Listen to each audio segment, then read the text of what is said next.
Assalamualaikum warahmatullahi wabarakatuh. Halo anak-anak hebat, ini Bu Eni. Bagaimana kabarnya hari ini? Alhamdulillah, semoga kita semua selalu dalam keadaan sehat walafiat ya. Nah hari ini kita akan melakukan perjalanan waktu kembali ke masa lalu buat belajar dari sebuah kisah yang luar biasa, yaitu tentang bagaimana Rasulullah Shallallahu Alaihi Wasallam membangun kota Madinah dari nol. Keren banget kan? Coba deh kita berandai-andai sejenak. Kalau kalian pindah ke suatu tempat yang uple baru dan harus membangun sebuah perkampungan atau komunitas, kira-kira apa sih yang paling pertama kalian butuhkan atau bangun? Apakah rumah yang nyaman dulu? Atau mungkin pasar biar bisa jual beli? Atau ada hal lain yang jauh lebih penting dari itu semua? Yuk, kita cari tahu jawabannya langsung dari kisah Rasulullah. Ternyata, nih langkah paling pertama yang diambil oleh Rasulullah setibanya di Madinah itu bukanlah membangun istana atau pasar yang megah, tapi beliau membangun sebuah fondasi yang paling kokoh dari segalanya. Fondasi iman. Betul sekali. Langkah pertama dan paling utama yang beliau lakukan adalah mengajak semua sahabat untuk bergotong royong, membangun sebuah masjid. Masjid istimewa inilah yang sekarang kita kenal dengan nama Masjid Nabawi. Ini jadi pelajaran penting buat kita ya. Kalau mau memulai sesuatu yang besar, hubungan kita dengan Allah itu harus jadi yang nomor satu. Dan ada cerita yang sangat menyentuh di balik pembangunannya loh. Lokasi masjidnya ini bukan dipilih sembarangan, tapi persis di tempat unta Rasulullah berhenti setelah perjalanan hijrah yang sangat melelahkan. Uniknya lagi, tanah itu ternyata milik dua anak yatim, namanya Suhail dan Sahel. Rasulullah nggak langsung ambil tanah itu, tapi beliau membelinya dengan adil. Masya Allah, mulia sekali ya akhlak Nabi kita. Nah, jangan bayangkan Masjid Nabawi itu fungsinya cuma untuk sholat ya. Di zaman Rasulullah, masjid itu ibarat jantungnya masyarakat. Di sanalah pusat dari semua kegiatan. Tentu sebagai tempat sholat, tapi juga jadi tempat musyawarah untuk menyelesaikan masalah, bahkan tempat berlatih bela negara. Ada juga bagian khusus yang namanya Al-Sufah untuk merawat yang sakit dan menampung saudara-saudara kita yang membutuhkan. Masjid benar-benar jadi pusat kehidupan. Oke, fondasi iman sudah kokoh dengan berdirinya masjid. Tapi, tantangan berikutnya nggak kalah penting. Gimana caranya menyatukan hati penduduknya? Rasulullah harus menyatukan dua kelompok yang berbeda banget latar belakangnya. Dan cara beliau melakukannya, wah indah sekali. Biar lebih paham, kita kenalan dulu ya sama dua kelompok ini.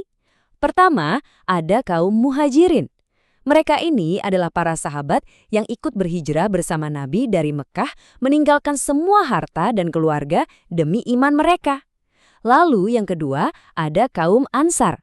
Mereka adalah penduduk asli Madinah yang dengan hati terbuka dan penuh keikhlasan menyambut dan menolong saudara-saudara mereka dari Mekah. Dan ini dia cara Rasulullah yang sangat cerdas. Beliau mempersaudarakan setiap satu keluarga muhajirin dengan satu keluarga Ansar. Jadi mereka bukan sekedar teman, tapi jadi saudara seiman. Saling bantu, saling berbagi, saling mendukung, persis seperti keluarga kandung. Coba lihat contohnya, sahabat Abu Bakar dipersaudarakan dengan Harijah bin Zaid. Benar-benar indah ya. Nah sekarang fondasi imannya sudah ada. Ikatan persaudaraannya juga sudah terjalin kuat. Tapi gimana dengan aturan mainnya? Apalagi di Madinah kan gak cuma ada umat Islam. Gimana caranya Nabi menciptakan aturan agar semua bisa hidup damai berdampingan?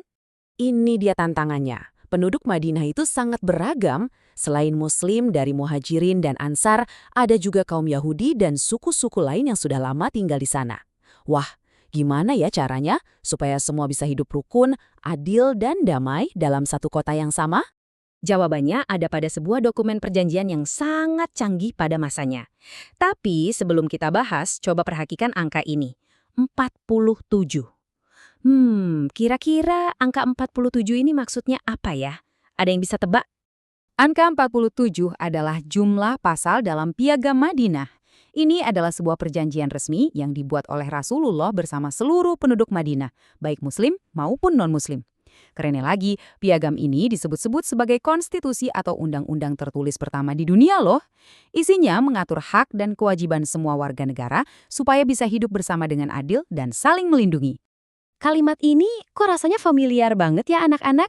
Betul, prinsip yang ada di Piagam Madinah ini mirip sekali dengan semboyan negara kita tercinta, Indonesia, yaitu Bhinneka Tunggal Ika. Masya Allah, Rasulullah sudah mengajarkan kita ribuan tahun yang lalu betapa pentingnya persatuan dalam keberagaman.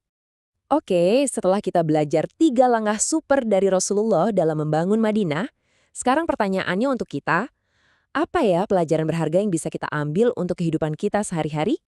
Coba sekarang, anak-anak renungkan sebentar. Dari 3 kisah tadi, tentang membangun masjid sebagai landasan iman, lalu mempersaudarakan muhajirin dan ansar dengan tulus, sampai membuat aturan bersama yang adil lewat Piagam Madinah, teladan Nabi yang mana sih yang paling menyentuh hati kalian? Yang paling bikin kalian mikir, wah, aku juga mau jadi seperti itu? Nah, yang lebih penting lagi, gimana caranya kalian bisa meniru teladan hebat itu dalam kehidupan sehari-hari? Mungkin dengan membantu teman baru di kelas, seperti kaum Ansar menolong kaum Muhajirin. Atau ikut membuat aturan kelas yang adil buat semua, seperti semangat Piagam Madinah. Coba deh dipikirkan ya. Alhamdulillah, selesai sudah perjalanan kita belajar tentang pembangunan kota Madinah. Nah, sekarang Bu Eni penasaran, gimana perasaan anak-anak setelah mendengar kisah yang hebat ini?